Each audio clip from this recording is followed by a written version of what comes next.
আর এবার দেখুন ভোট মিটতেই অকাল হোলির ছবি, মাদারিহাট কেন্দ্রের গয়ের কাটার ছবি দেখুন। আবির খেললেন স্থানীয়রা।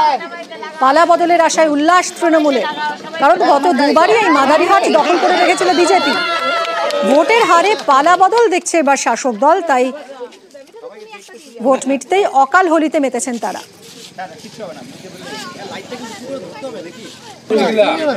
আবিরটা দিয়ে দাও। তৃণমূল কংগ্রেস জিন্দাবাদ, জয় বাংলা, পুরা জয় জয়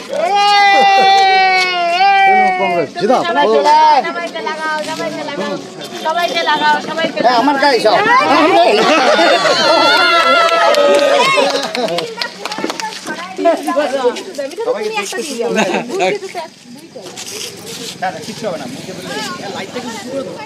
এই মাদারিহাট উপনির্বাচন আমরা 100% আমরা জিতে গেছি, যার জন্যই আমাদের আগাম হোলি আমরা খেলা চালু করেছি। দীর্ঘ 8.5 বছর মনস্টিকার কোনো দেখা পাওয়া যায়নি, মানুষের মধ্যে ব্যাপক ক্ষোভের সৃষ্টি হয়েছিল, যার জন্যই বেশিরভাগ মানুষের রায় এবার আমাদের তৃণমূল কংগ্রেসের পক্ষেই গেছে।